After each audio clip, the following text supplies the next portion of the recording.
तो भाई बच्चों, आज हम देखने जाने वाले हैं आपके साइंस चैप्टर नंबर 12 का एक नवा टॉपिक जिसे हम कहते हैं इलेक्ट्रिक पोटेंशियल।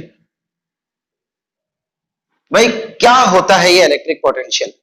देखिए, आपके बुक में बोला हुआ है electric potential is V equal to work done upon charge, और एक छोटे से पैराग्राफ में इस टॉपिक को खत्म कर दिया है कि भाई पोटेंशियल क्या होता है कि एक चार्ज को दूसरी जगह, एक जगह से दूसरे पॉइंट पे लाने के लिए जितना वर्क डन होता है उसको हम कहते हैं इलेक्ट्रिक पोटेंशियल। फिनिश। बट हमें इस तरीके से नहीं करना है, हमें थोड़ा अच्छे से समझना है कि आखिरकार ये होता क्या है। अच्छा बेटा देखो, एक मैं अगर इसकी बात करूं पोटेंशियल, तो पोटेंशियल का एक जनरल मीनिंग होता है एनर्जी। हम कहते हैं ना कि भाई देखो उस बंदे में कितना पोटेंशियल है, मुझ में बहुत पोटेंशियल है। तो पोटेंशियल क्या है? ताकत, कि भाई बहुत ताकत है। अब मैं आपको एक चीज बताता हूं। सपोज करो कि आपके एक रूम में एक बहुत ही बड़ा सा पंखा है, बहुत बड़ा सा, आपकी एक दीवार के बराबर जितना पंखा है। उसको, उस पंखे को मैं फुल स्पीड में चालू कर देता हूं, होगा क्या? आप धक्के से स्टार्ट हो जाओगे। आप क्या कोशिश कर रहे हो कि कुछ भी करके अपने आप को उसके हवा के डायरेक्शन के ऑपोजिट में डायरेक्शन लेके जाने के लिए। हवा यूं चल रही है, आप कोशिश कर रहे हो यूं चलने के लिए। तो जितनी ताकत आप लगा रहे हो हवा के ऑपोजिट डायरेक्शन में, मैं बोलूंगा कि वो आपका पोटेंशियल बन गया, वो आपकी ताकत बन गई। भाई हम किसी की ताकत को माप सकते हैं क्या? मैं ऐसा बोल सकता हूं कि मेरी ताकत 5 किलो है, उसकी ताकत 10 किलो है? ऐसा कुछ होता है? हम ताकत कभी भी माप नहीं सकते हैं। सो एक्चुअली जो पोटेंशियल है ना, ये हमेशा कंपैरिजन में आता है। कैसे कंपैरिजन में? भाई सपोज करो कि मेरे पास यहां पे एक चार्ज पड़ा है। अब ये चार्ज का एक असर होगा जो एक पर्टिकुलर फील्ड के अंदर दिखाई देगा।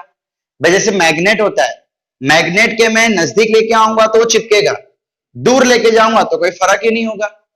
इसी कारण, इसी तरीके से कोई भी चार्ज के कारण उसके एक पर्टिकुलर एरिया में, उसके आजू बाजू, लेकिन एक लिमिटेड जगह पे, ऐसा नहीं कि कहीं भी, एक लिमिटेड जगह पे उसका असर देखने को मिलता है। कैसा असर? कि वो फोर्स लगाएगा, किसी दूसरे चार्ज पे फोर्स लगाएगा, या तो उसको अपने नजदीक बुलाएगा या तो उसको अपने से दूर भेज देगा। अट्रैक्शन, रिपल्शन जो मैग्नेट में होता है, सेम यहां पे चार्ज के साथ भी होता है। तो ये जो फील्ड है, मतलब ये जो एरिया है जिसमें इस चार्ज का असर दिख रहा है, उसे हम कहते हैं इलेक्ट्रिकल फील्ड। ये सब आपके टेक्स्ट बुक में नहीं है, ये सब आपको मैं समझाने के लिए कर रहा हूं बेटा। अब मेरे पास एक छोटा सा चार्ज है, नन्ना मुन्ना सा प्यारा सा चार्ज है, Q0। आप सबको दिख रहा है ये? भाई मुझे क्या करना है? मुझे इस चार्ज को उठा के इधर लेके आना है। अब ये क्या कर रहा है? ये चार्ज अपने से दूर भेज रहा है। भाई ये भी पॉजिटिव है और ये भी पॉजिटिव है, तो पॉजिटिव पॉजिटिव रिपल्स करेगा, उसको दूर भेजेगा। लेकिन कैसे भी करके मैं इसको लेके आ रहा हूं। ये हो गया आपका पंखा, जो मैंने आपको स्टार्टिंग में एग्जांपल दिया था। ये पंखा है, ये इधर तरफ हवा दे रहा है, लेकिन उसके ऑपोजिट डायरेक्शन में, मतलब ये हवा दे रहेगा, मतलब जिस डायरेक्शन में एनर्जी लगा रहा है उसके ऑपोजिट डायरेक्शन में मैं एनर्जी लगा रहा हूं इस चार्ज को लेके आने के लिए। तो एनर्जी लगाना, हमने 9th में पढ़ा था कि एनर्जी को कहते हैं वर्क डन। तो यहां पे हो क्या रहा है कि एक चार्ज के ऊपर मैं एनर्जी लगा रहा हूं, एनर्जी को हम कहते हैं वर्क डन। आपने 9th में पढ़ चुके हो। So work done upon charge. भाई एक चार्ज पे जितनी भी एनर्जी लगानी पड़ेगी उसको एक पॉइंट से उठा के, ये एक पॉइंट था A, उसको उठा के लेके आना है B तक। एक पॉइंट से उठा के दूसरे पॉइंट पे लाने के लिए जो एनर्जी लगेगी उससे हम कहते हैं पोटेंशियल। और पोटेंशियल का मतलब होता है एनर्जी। ये चार्ज है, भाई चार्ज है तो पिक्चर में इलेक्ट्रिसिटी आ जाएगी, इसीलिए इसको हम बोल देंगे इलेक्ट्रिकल पोटेंशियल। भाई यहां तक समझ आया आप लोग को मैंने क्या समझाया?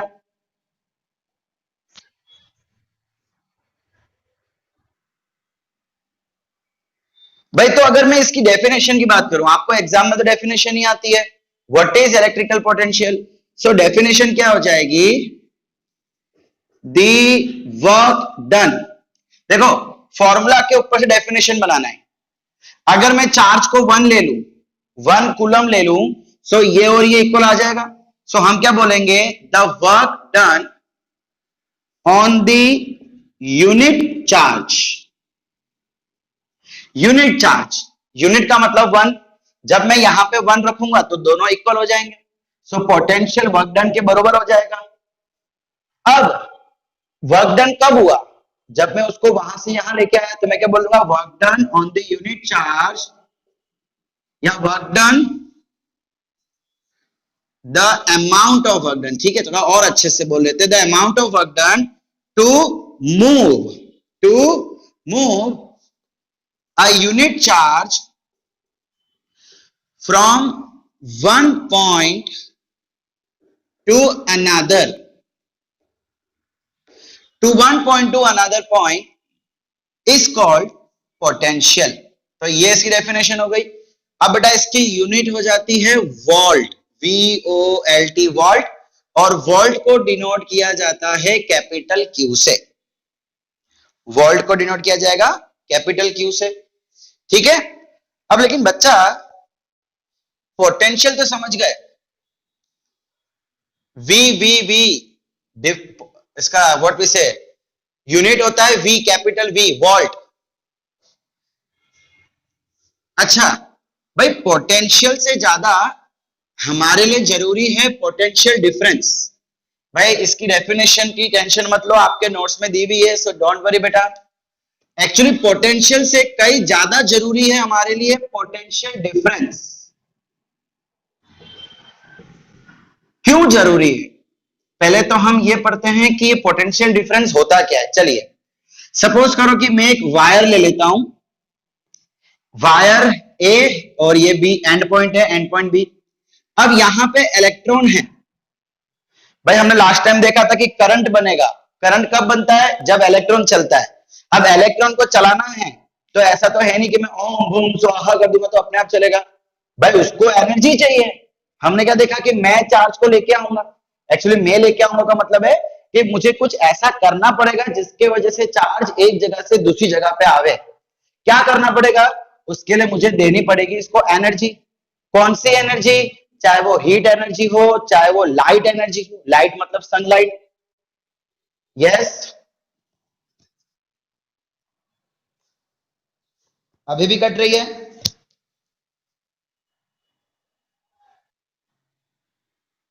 अच्छा, तो भाई हम ये देख रहे थे कि इस इलेक्ट्रॉन को मुझे यहां से यहां लेके जाना है ना। अब यहां से यहां जाने के लिए मुझे कुछ तो एनर्जी देनी पड़ेगी। भाई मतलब इस पॉइंट पे जो एनर्जी, देखो एक्चुअली दोनों पॉइंट पे कोई ना कोई एनर्जी होगी, बिकॉज दोनों ही पॉइंट कहीं ना कहीं कनेक्टेड होंगे। तो इसके पास अपना एक पोटेंशियल होगा VA, इसके पास अपना एक पोटेंशियल होगा VB। अब मुझे अगर करंट चाहिए, मुझे क्या चाहिए, करंट चाहिए। करंट कब आएगा, जब इलेक्ट्रॉन या तो इधर जाएगा या तो इधर जाएगा। अब पोटेंशियल और ताकत, बी क्या करेगा, ये बी इलेक्ट्रॉन को अपनी तरफ खींचने की कोशिश करेगा। ए क्या करेगा, अपनी तरफ खींचने की कोशिश करेगा। कौन खींच पाएगा, जिसका पोटेंशियल ज्यादा होगी, जिसमें अंदर ताकत ज्यादा होगी। सो अब अगर मान लीजिए कि बी की पोटेंशियल ज्यादा है ए के कंपैरिजन में, तो ये इलेक्ट्रॉन जो है यहां पे चलना चालू कर देगा। समझ रहे हो भाई, इसकी ताकत ज्यादा होगी तो ये इधर जाएगा।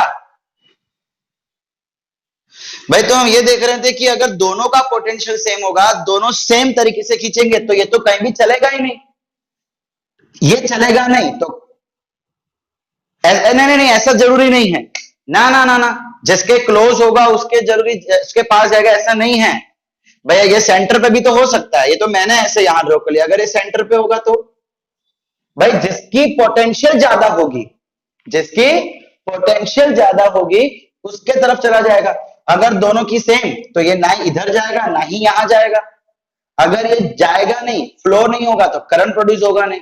तो अगर करंट प्रोड्यूस कराना है तो उसके लिए कंपलसरी मुझे दोनों को अलग अलग एनर्जी देनी पड़ेगी, अलग अलग पोटेंशियल देनी पड़ेगी। तो अगर मान लीजिए ये केस है तो इलेक्ट्रॉन इधर जाएगा। अच्छा भाई, लेकिन एक पोटेंशियल देखो, अगर मान लो कि इसका पोटेंशियल 10 वोल्ट है और इसका पोटेंशियल 3 वोल्ट है, सो ऐसा कौन सी एनर्जी है, ये कितना एनर्जी के साथ उधर जाएगा, सो वो डिपेंड करेगा दोनों के डिफरेंस पे। भाई तो ये इलेक्ट्रॉन कितने एनर्जी के साथ वहां जाएगा, 7 वोल्ट एनर्जी के साथ वहां जाएगा। आप समझ रहे हो, जितना ज्यादा वोल्ट उतनी इसकी स्पीड, और जितनी इसकी स्पीड उतना ज्यादा करंट। तो भाई अगर मुझे करंट ज्यादा चाहिए होता है तो कहा जाता है कि हाई वोल्ट की बैटरी लो। भाई जैसे कि छोटे मोटे खिलौने हैं तो उसके लिए हम छोटे छोटे बैटरी लेते हैं। कार है, कार को करंट ज्यादा चाहिए, तो कार में हम वो पूरी पानी वाली बैटरी लेते हैं बिकॉज उसका वोल्टेज ज्यादा होता है। क्या मैं सेल से मेरी ओरिजिनल कार को चला सकता हूं? बिल्कुल भी नहीं चला सकता। तो अगर करंट ज्यादा चाहिए तो वोल्टेज ज्यादा चाहिए होगा। क्यों? जितना ज्यादा पोटेंशियल डिफरेंस होगा, देखो यही तो है पोटेंशियल डिफरेंस। डिफरेंस मतलब माइनस, दो अलग अलग पोटेंशियल को मैंने माइनस कर दिया, सो मैं उसको बोलूंगा पोटेंशियल डिफरेंस। भाई तो इलेक्ट्रिसिटी में यही जरूरी है, करंट चाहिए तो कंपलसरी डिफरेंस होना ही चाहिए। भाई मान लो डिफरेंस नहीं है तो जाएगा नहीं, करंट होगा नहीं। समझ रहे हो? इसीलिए हमने देखा कि पोटेंशियल डिफरेंस फॉर्मूला वाई की वही रहेगी। पोटेंशियल डिफरेंस को लिखा जाता है डेल्टा वी से, बट फॉर्मूला वाई की वही, वर्क डन अपॉन चार्ज। ठीक है, formula wise, unit wise, unit में भी कोई फर्क नहीं आएगा। भाई जैसे हमने लास्ट टाइम देखा था कि कितना करंट आएगा उसको देखने के लिए एक डिवाइस है जिसको हम कहते हैं एमीटर। सिमिलरली किसी भी डिवाइस में कितना वोल्टेज फ्लो होगा।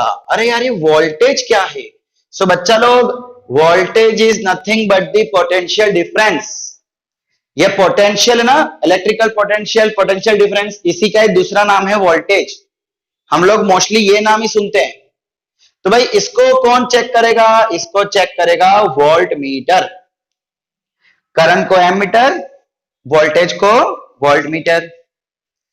तो भाई हमने अभी तक, यस यस बोलो बोलो। अच्छा भाई आपको एक क्वेश्चन दिया जा सकता है, अगर इतना इतना लॉजिकल जाना है तो, a force of 7 Newton is applied on a charge to displace it by 4 meters. A charge of कितना हो गया 28 कूलम। चलिए मैं वैल्यूज बड़ा अपने मर्जी से ले रहा हूं, ठीक है, कुछ भी वैल्यू दी जा सकती है।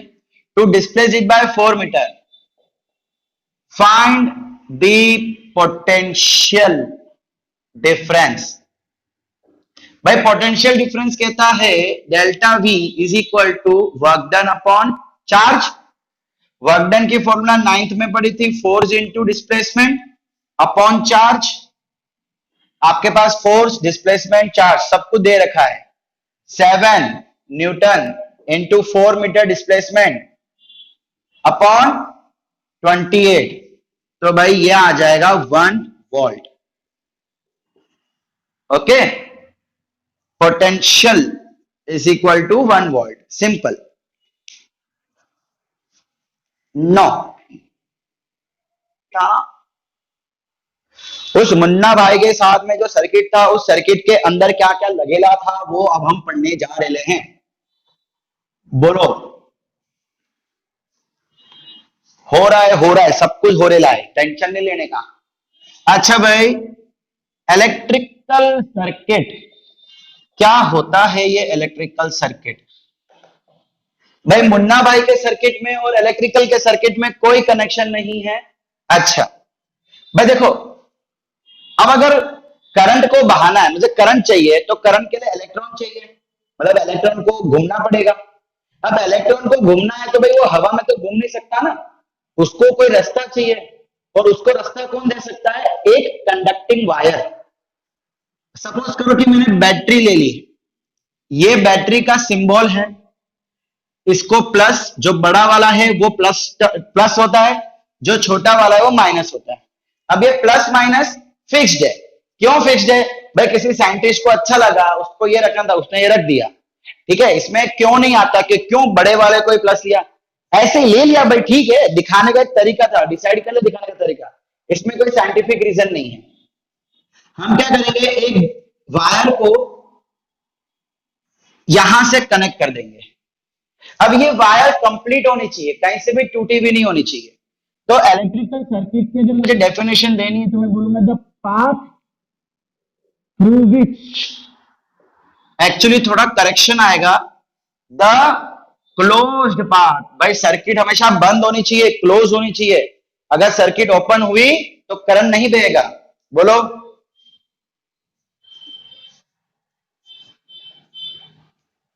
हाँ अभी कर देता हूं।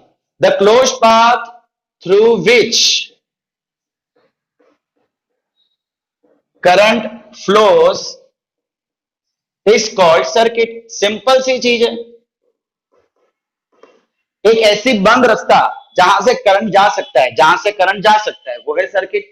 अब हमने पहले भी देखा था कि इलेक्ट्रॉन जो है वो यहां से निकलेगा, माइनस से होता हुआ प्लस, तो करंट उसका ऑपोजिट हो जाएगा। अब अगर इलेक्ट्रॉन यूं जा रहा है तो करंट यूं जाएगा। अब बेटा आज के बाद जितनी भी सर्किट हम ड्रॉ करेंगे, जो भी हम सीखेंगे, उसमें हम इलेक्ट्रॉन नहीं दिखाएंगे, बिकॉज इलेक्ट्रॉन दिखाने की जरूरत नहीं पड़ती है। आपको जो दिखाना पड़ता है वो करंट दिखाना पड़ता है। तो हम क्या करेंगे, हम नेक्स्ट टाइम से सिर्फ करंट दिखाएंगे, तो वो तो ऑटोमेटिकली अंडरस्टूडेबल है कि बेटा अगर करंट यूं है तो इलेक्ट्रॉन यूं होने वाला है। ठीक है, अब इस सर्किट में ऐसा तो है नहीं कि खाली वायर को हम एक टर्मिनल से दूसरे टर्मिनल में जोड़ देंगे, बीच में बहुत सारी चीजें आती है। तो बहुत सारी चीजें क्या आती है भाई, एक तो बैटरी। अब अगर मान लो कि बेटा मेरे पास बैटरी कम है, भाई मेरे पास 2 वोल्ट की बैटरी है, लेकिन जो डिवाइस है जिसको मुझे चालू करना है वो ठहरा 10 वोल्ट का, तो मैं क्या करूंगा, ऐसी 2 वोल्ट की 5 बैटरी ले लूंगा।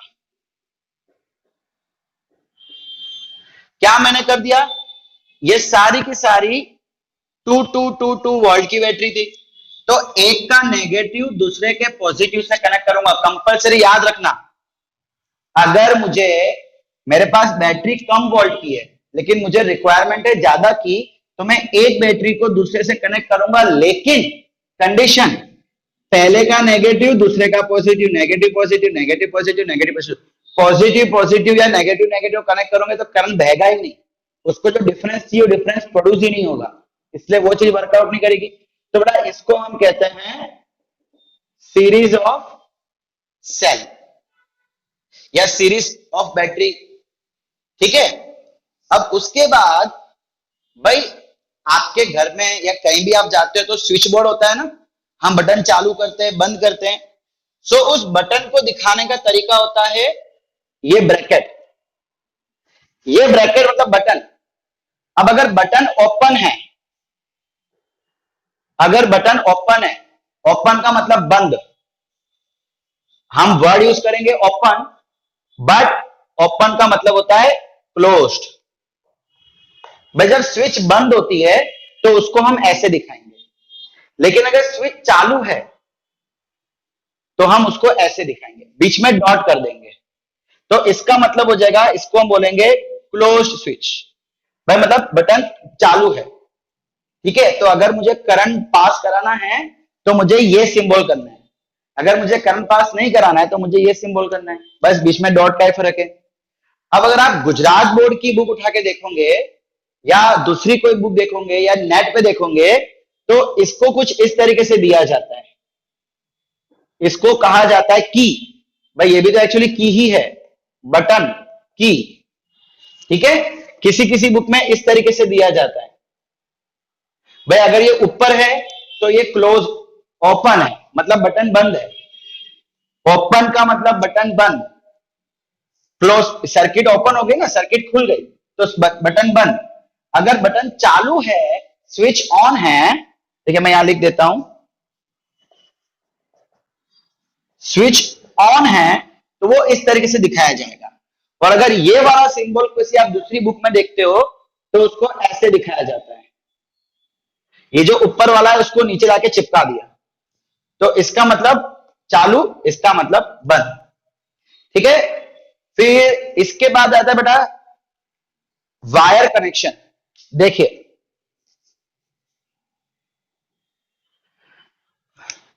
अब अगर मुझे एक वायर को दूसरी वायर से कनेक्ट करना है, सपोज करो कि एक सर्किट ये है और मुझे यहां से एक और वायर ज्वाइंट करनी है, तो मैं क्या करूंगा, यहां पे थोड़ा डॉट बना दूंगा और इसको आगे ले लूंगा, और ये जो डॉट है जहां पे एक वायर, दो वायर, तीन वायर ज्वाइंट हो रही है, उसे हम कहते हैं नोड, NODE नोड। ये टर्म याद रखना, ठीक है, आगे पिक्चर में आएगा, मतलब दे सकते हैं आपके सिलेबस बुक में तो कहीं नहीं है, बट सपोज किसी एग्जाम में कोई क्वेश्चन में दे सकते हैं। तो नोड का मतलब जहां पे एक से ज्यादा वायर टच होती है। सो अगर वायर टच हो रही है तो मैं उसका सिंबल ऐसे दूंगा।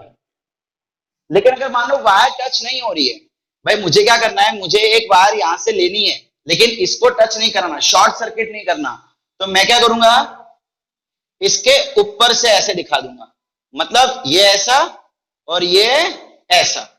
तो इसका मतलब है कि ये वायर और ये वायर टच नहीं कर रहे हैं, ये इसके ऊपर से निकल रहा है। ठीक है, तो वायर का कनेक्शन इस तरीके से दिखाया जाएगा। फिर उसके बाद है बल्ब। भाई अगर आपको कोई भी एपरेटस दिखाना हो, भाई आपका ट्यूबलाइट हो गया, पंखा हो गया, कोई भी चीज हो गई, तो उसको हम हमेशा इस तरीके से दिखाएंगे जो मैंने पहले किया था। भाई ये कोई हार्ट नहीं है, दिल नहीं है, ठीक है, कोई भी इलेक्ट्रिकल अप्लायंस कनेक्टेड है वो दिखाने के लिए हम इसको लगाते हैं। फिर वो कुछ भी हो सकता है बेटा, कुछ भी, पंखा, लाइट, AC, टीवी, कुछ भी हो सकता है, अप्लायंस। जनरली इसको बल्ब कहा जाता है, जनरली, ठीक है, बिकॉज बेटा जितने भी एक्सपेरिमेंट किए जाते हैं ना वो बल्ब के, लाइटिंग के ऊपर किए जाते हैं, इसीलिए यहाँ पे बल्ब है, बाकी कोई भी अप्लायंस हो सकता है। फिर ओके, सबसे खास चीज रेजिस्टर। भैया रेजिस्टर क्या होता है हम पढ़ेंगे अगले लेक्चर में, शुरुआत इसी से करेंगे। ये एक इलेक्ट्रिकल डिवाइस आता है जो कि करंट को रोकने के लिए काम आता है। किसको? To block the current. भाई ब्लॉक दी करंट का मतलब ये करंट को कम कर देगा। ठीक है, तो इसका सिंबल होता है ये, थोड़ा अच्छा बना लेते हैं, प्यारा प्यारा, ये जिगजैग जिगजैग होता है, इस तरीके से रेजिस्टर को दिखाया जाएगा। अब अगर बेटा मैं इसके ऊपर एक ऐसा एरो बना दूं तो उसको हम बोलेंगे वेरिएबल रेजिस्टर। कौन सा रेजिस्टर? वेरिएबल। वेरिएबल का मतलब होता है कि जिसकी वैल्यू हम चेंज कर पाए, जिसकी वैल्यू। अब भाई बैटरी भी हो सकती है वेरिएबल, भाई बैटरी के ऊपर एरो, ये इसका मतलब कट करना नहीं होता, इसका मतलब वेरिएबल। एरो का मतलब क्या होता है? वेरिएबल। तो भाई ऐसी चीजें आती है। वोल्टेज, हम भाई बैटरी का जो वोल्टेज है उसको चेंज कर सकते हैं। अगर अगर एरो नहीं है मतलब वो वोल्टेज फिक्स है। भाई सपोज अगर मैं बोलूं 5 वोल्ट की बैटरी है तो इसका 5 वोल्ट फिक्स रहेगा। अगर मैं यहां पे बोलूं कि ये बैटरी है तो भाई इसका वोल्टेज मैं चाहूं तो चेंज कर सकता हूं, अपने आप चेंज नहीं होगा, अपने आप चेंज नहीं होगा, मैं चाहूं तो चेंज कर सकता हूं, या तो फिर ऐसा सिस्टम बना दूंगा कि जिसके वजह से ये चेंज होवे। इसका एक बेहतरीन एग्जांपल देता हूं। रेगुलेटर का नाम सुना है आप लोगों ने? पंखे की स्पीड को तेज कम करते हैं ना, एक्चुअली बेटा वो कुछ नहीं कर रहा है, आपकी वोल्टेज को ऊपर नीचे कर रहा है। अब आप बोलोगे सर हमारे बैटरी तो लगी नहीं है, तो बेटा जो टोरेंट का जो मेन बॉक्स है वो बैटरी है तो हो गया, मतलब वहीं से तो पावर आ रहा है, तो वो एज अ बैटरी काम कर रहा है। अब भाई आप पावर उसको वेरी नहीं कर रहे हो, आप एक्चुअली क्या कर रहे हो, वो रेगुलेटर अगर कभी फ्री टाइम मिले तो मैं सिखाऊंगा कि क्या होता है।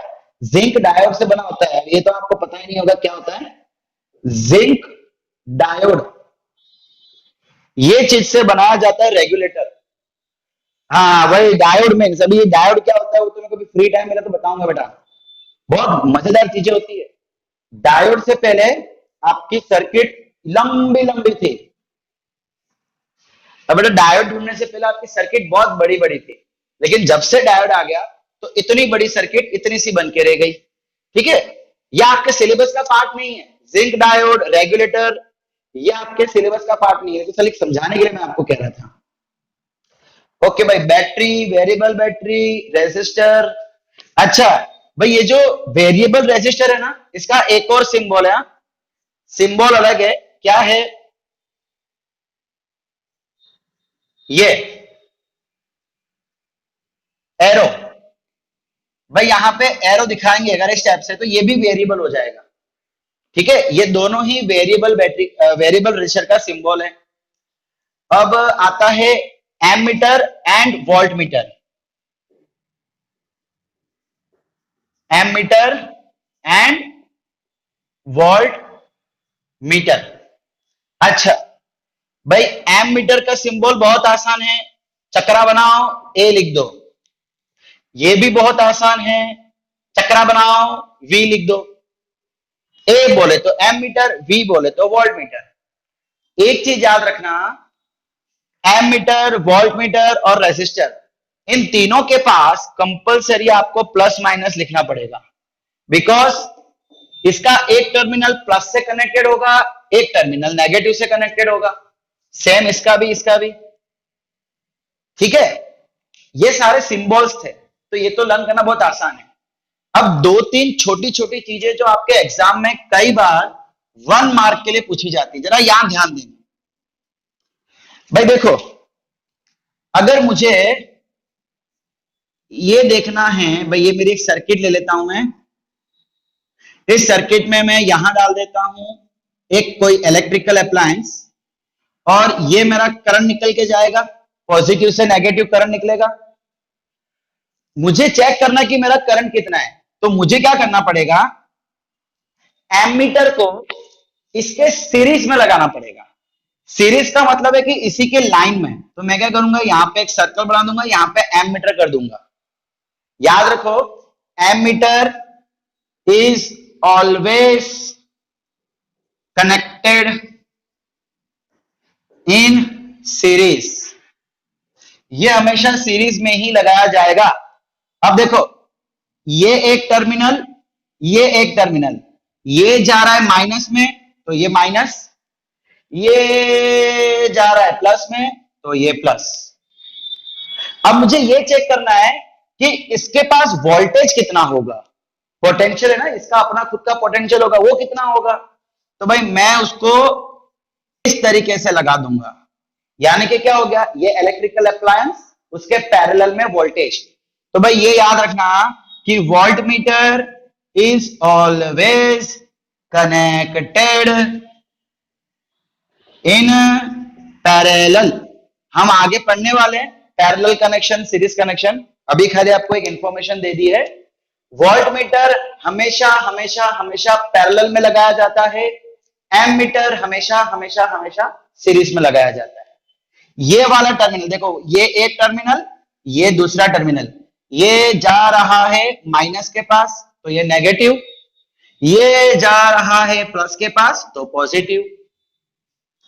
अब बेटा मुझे करंट को रोकना है, एक्चुअली इलेक्ट्रिकल अप्लायंस, सपोज करो कि इस इलेक्ट्रिकल अप्लायंस को करंट चाहिए सिर्फ 5 एम्पियर का, लेकिन मेरी जो बैटरी है वो करंट दे रही है 7 एम्पियर का। तो अगर मैं पूरा करंट इसके पास जान दूंगा तो बम, ये उड़ जाएगा। तो मुझे क्या करना है, करंट को कम करना है, करंट को ब्लॉक करना है। तो करंट को ब्लॉक करने का काम कौन करता है, रेजिस्टर। अब भाई रेजिस्टर, ये आ गया रेजिस्टर। अच्छा तो देखो ये लगा दे मैंने। अब रेजिस्टर बेटा सीरीज में भी लग सकता है, पैरेलल में भी लग सकता है, वो हम आगे देखेंगे कि पैरेलल से क्या फर्क होता है, सीरीज से क्या फर्क होता है। लेकिन इतना याद रखना कि इसके लिए दोनों पॉसिबल है, इन दोनों के लिए सिंगल सिंगल, ये सीरीज और वो पैरेलल, बट इसके लिए कुछ भी चलेगा। ये एक टर्मिनल प्लस से कनेक्टेड है तो प्लस, ये दूसरा टर्मिनल जा रहा है माइनस के पास तो ये माइनस। आखिरी चीज और बहुत ही जरूरी चीज, एमीटर का अपना खुद का प्लस माइनस होता है। मतलब एमीटर के प्लस को मुझे प्लस में डालना पड़ेगा, एमीटर के माइनस को मुझे माइनस में डालना पड़ेगा। सेम केस होता है वोल्ट मीटर के पास भी। वोल्ट मीटर के माइनस को मुझे माइनस में ही डालना पड़ेगा और प्लस को मुझे प्लस में ही डालना पड़ेगा। लेकिन रेजिस्टर में ऐसा कुछ नहीं होता। आप रेजिस्टर को ऐसे लगाओ कि उल्टा लगाओ, वो अपना काम वैसे ही करेगा जैसे उसको करना है। लेकिन अगर एम मीटर और वोल्ट मीटर में आपने उल्टा कर दिया ना प्लस माइनस का, तो वो फंक्शन प्रॉपर नहीं करेगा, करेगा बिल्कुल काम नहीं करेगा। इसीलिए यहाँ पे ध्यान रखना है कि अगर प्लस बोला जा रहा है तो प्लस में डालो, माइनस बोला जा रहा है तो माइनस में डालो। लेकिन रेजिस्टर के पास कुछ प्लस माइनस जैसा नहीं होता। मतलब आप सपोज करो ये ए है और ये बी है, अब आप ए बी लगाओ या बी ए लगाओ, मतलब इसको ऐसे लगाओ कि ऐसे लगाओ, उससे कोई फर्क नहीं पड़ेगा। ठीक है, तो आपके एग्जाम में कई बार क्वेश्चन पूछा जाता है which electrical device does not show any effect on changing its terminal. अगर मैं इसके टर्मिनल चेंज कर दूं तो ये कोई भी असर नहीं दिखाएगा। ऐसा कौन सा डिवाइस है? Electric resistor. ठीक है, ऑप्शन में दिया होगा ammeter, voltmeter, resistor, battery, तो सिर्फ रेजिस्टर उसका सही आंसर है। अच्छा भाई, गैल्वेनोमीटर भी बात कर लेते हैं। गैल्वेनोमीटर को दिखाया जाता है चक्रा और बीच में जी, इसको क्या बोला जाएगा? गैल्वेनोमीटर। भाई गैल्वेनोमीटर जो एम मीटर जो काम करता है ना, वही है गैल्वेनोमीटर। तो गैल्वेनोमीटर भी एक्चुअली करंट को मापने का काम करेगा। किसको? करंट को। अब आप बोलोगे सर कि अगर करंट को मापने के लिए एम मीटर है तो गैल्वेनो की क्या जरूरत है? पहली चीज कि जब सबसे पहली बार करंट को ढूंढने वाला डिवाइस बनाया गया तो वो था गैल्वेनोमीटर। अब बच्चा गैल्वेनोमीटर जो है ना, बहुत ही छोटे करंट मेजर कर सकता है। मैक्सिमम समझ लो ये अप्रोक्सीमेटली 1 मिली एम्पियर। गैल्वेनोमीटर कितना करंट फाइंड कर सकता है? 1 मिली एम्पियर, बस बहुत नन्ना मुन्ना। लेकिन अगर मुझे उससे ऊपर जाना है तो मुझे एम मीटर देखना पड़ेगा। एम मीटर बेटा अलग अलग टाइप के आते हैं। एम मीटर छोटे वाला भी आता है, बड़े वाला भी आता है। लेकिन गैल्वेनोमीटर की लिमिटेशन है, कोई भी गैल्वेनोमीटर ले लो वो 1 एम्पियर से ज्यादा, 1 मिली एम्पियर से ज्यादा नहीं चेक कर सकता। दोनों का काम करंट मापना। यस, गैल्वेनोमीटर इससे ऊपर जाएगा ही नहीं, इसकी बनावट ही ऐसी होती है।